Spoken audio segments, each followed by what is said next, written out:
Hello, it's Rhonda Hines. Guys, I want to talk to you about how to grow your downline faster. Um, and I'm going to look at my board. I have a big whiteboard right here I've been writing on, and I may refer to that if you see me look up. So I'll stay on track because there's so many, although the steps are easy, there's different segments I want to break this down into, and I don't want to do it all today. I might come back and do a little bit more tomorrow. So, um, growing your downline faster. I mean, you're into if this is for an affiliate business, MLM, online business, whatever that you have decided to do for your business. And I wish someone had shared this information. I knew this information years ago because I started trying to grow my own MLM business. I want to say maybe 7, 8 years ago. And although it didn't feel right to me what I was being told by my leaders and the people that were making money, and I knew in my gut that it was an easier way, I figured, okay, well, these guys are doing it and they're making all this money, then I'm going to listen to them. After all, they know what they're doing, right? But it became a big struggle. And next thing I know, I went from one company, and then I figured, well, I like the products, but no one else is liking them, and let me go somewhere else. And over 7 years, I want to say I've been in maybe 4 different companies, and I stayed with each of them at least a little over a year. So now I'm strictly online because of that, and I followed my gut. I'll follow my gut, and I want to tell you to do that. And because of that, now I'm strictly doing business online. After all, that's what I wanted anyway. I wanted the freedom to and time to do things that I want. And found what wasn't sitting easy with me was those other businesses I was ripping and running all the time. So anyway, so to grow your business, your downline a little faster, you need to have a pool of leads. You need to have a bunch, that's what they call leads, people, prospects that are interested in what you have.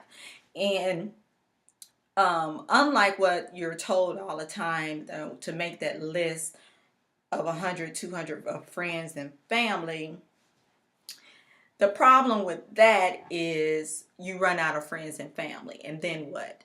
Then you come to a point of desperation where you have to go out and make new friends and families. Well, not new family, but make new friends. And how do you do that safely? Without just walking up to strangers on the street, which I have been told to do that. At Walmart, passing out coupon, blitzing strangers, even it's really not safe. And I didn't, and that's probably why too. I didn't feel right doing it, so that reflected in my results. But anyway, so you had to have a pool of people, but versus you chasing them, you need to know how to make them come to you. Okay, so when you are looking for something and you're in a need for something, you have a problem that needs to be solved. What do? You try to find a solution, and via versus going on internet, asking friends or something like that. So if you are the consumer, you have to think how the consumer thinks. What are they going to do to find the information to solve the problem that they have?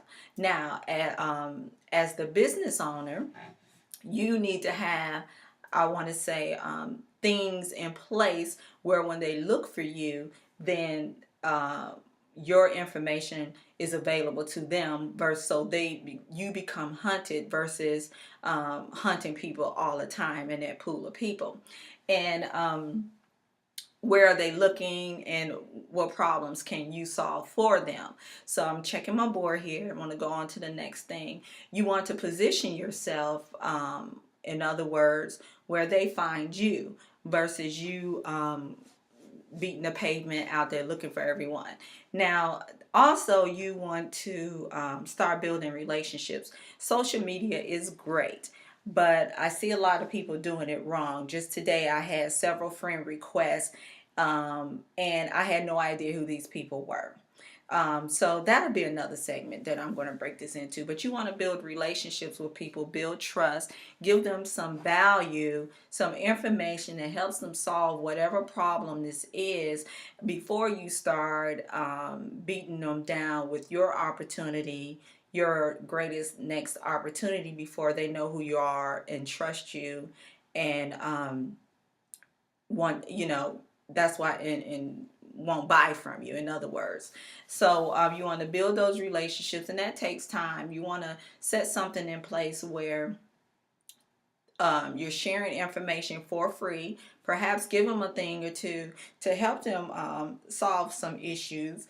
And when they have a problem again, they'll come to you. Now, this relationship building you want to do over a period. It's going to take 90 days before you start seeing results. And if you've ever been in the marketing industry, they talk about building your funnel, just keeping your funnel full. So you want to start getting these leads into your funnel where you're just giving them information, sort of like what I'm doing now, giving you information. You want to you want to be the expert on the matter, so when they have a problem, they know an expert to go to. Now, this also goes to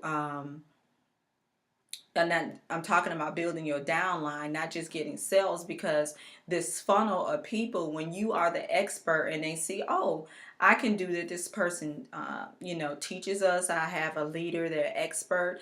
I can learn from this person and I can do this.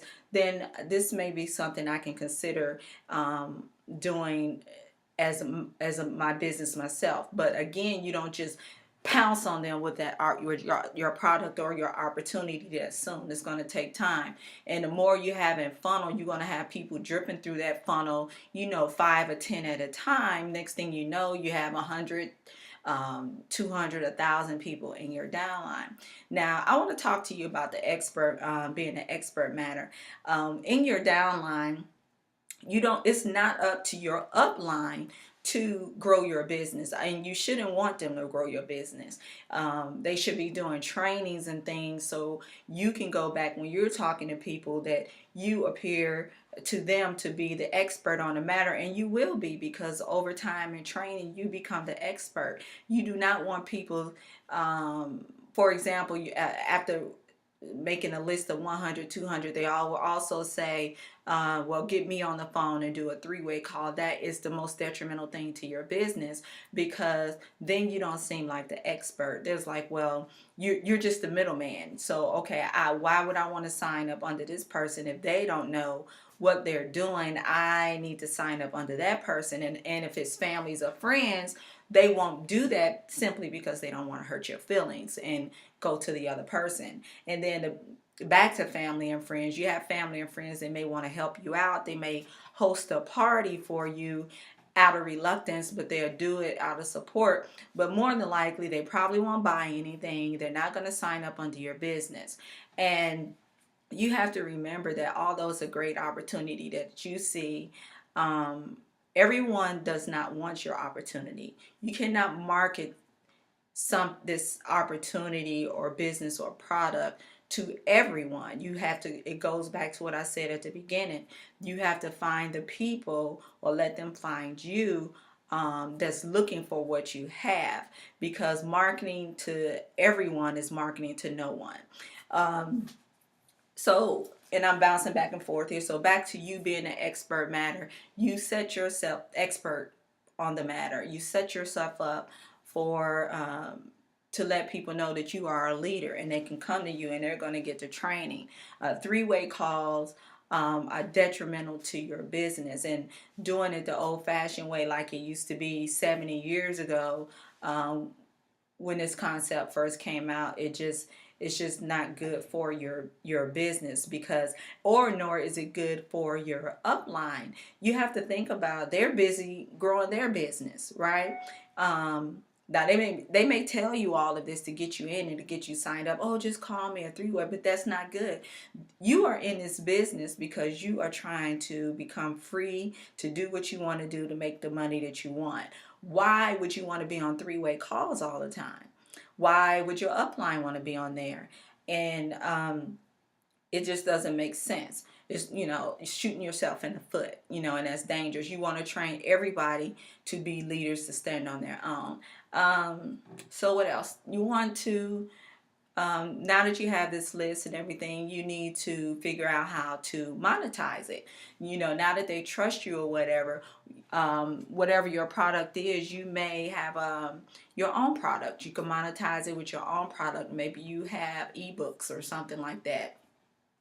You can somebody else's products. That's what MLM and affiliate marketing is. If you have the health product or something like that, and there's pros and cons to everything. The thing about having your own product is you see the more return on your investment. You pretty much, other than maybe processing fees for credit card payments, you get almost 100% or 98% of the profit.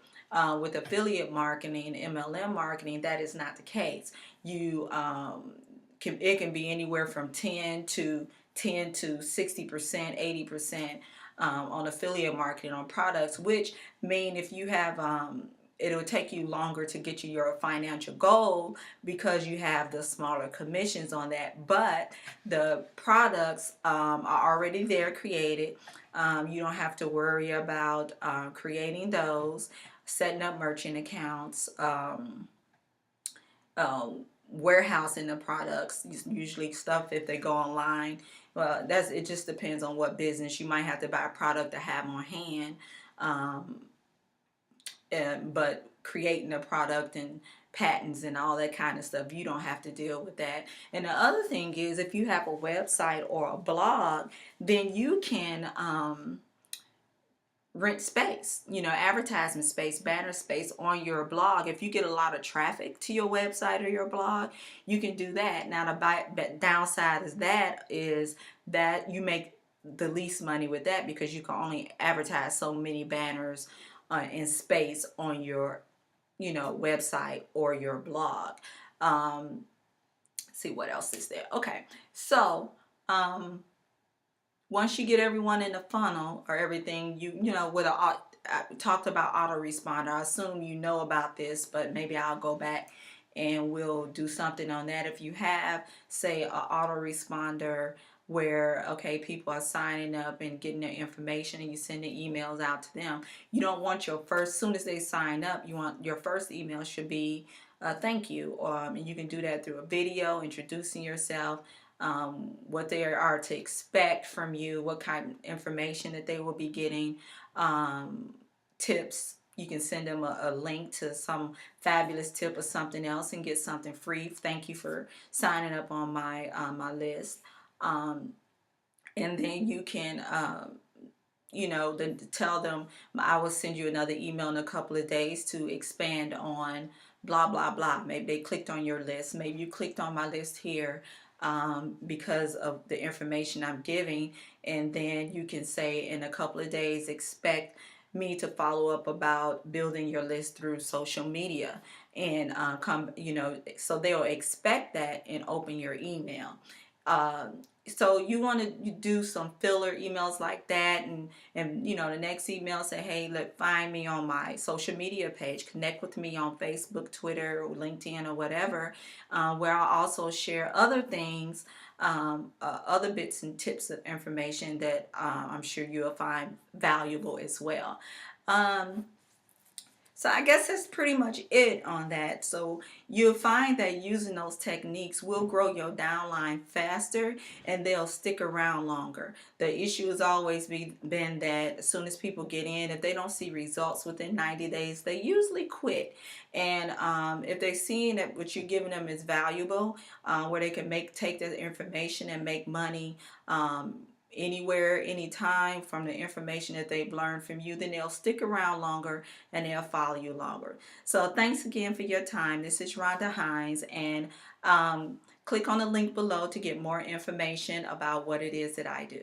Bye.